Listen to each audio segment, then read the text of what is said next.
with the thing that has gotten you a lot of attention, the fact that you were endorsed by Donald Trump. Was that something that you sought? It was something that came to me quite by surprise. I literally was resting, reading, my phone went off, and I thought, gee, what happened? Somebody died.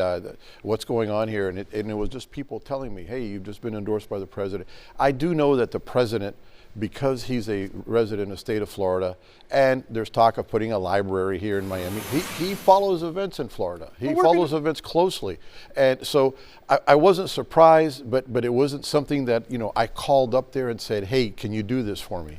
All right. And given that Miami is a city of immigrants. Yes, sir. You know, when you accept Donald Trump's endorsement, when he tweets out and puts out on there that he believes in you because you agree with his vision when it comes to migrant crime and the rest of it, I'm curious, do you support the president's policies when it comes to rounding up immigrants? 60% of the residents of the city of Miami were born outside the United States. The vast majority of the people who are being detained, who are being picked up, do not have criminal records. Are you supportive, and will you help Donald Trump enforce that policy? Well, you just said it. I support rounding up people who commit crimes. The president says that I support putting down migrant criminals.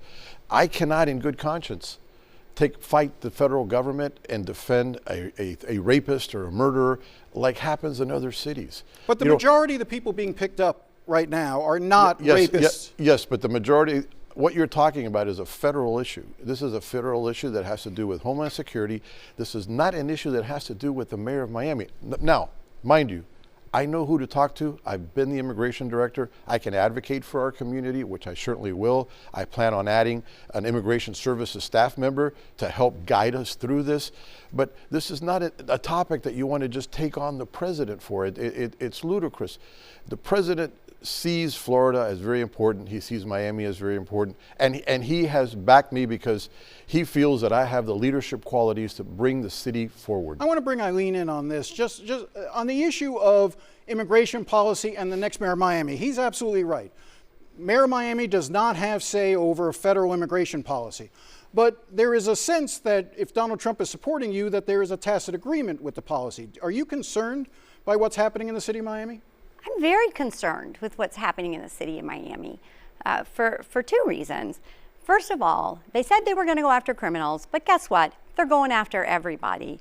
Every time I am out in our neighborhoods, people are telling me the story of someone they know, a friend, a relative, that has had something happen to them, including going to Alligator Alcatraz.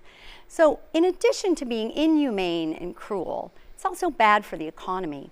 2 weeks ago, our federal government, the president, eliminated TPS for Venezuelans. It's almost 100,000 people who have TPS from Venezuela in Miami-Dade County. So I was speaking to a gentleman, has a health clinic. He received notification from the federal government that he had to fire 27 people because they lost their work status. Do you think he should have rejected the endorsement? He's the president. I'm very glad the president did not endorse me.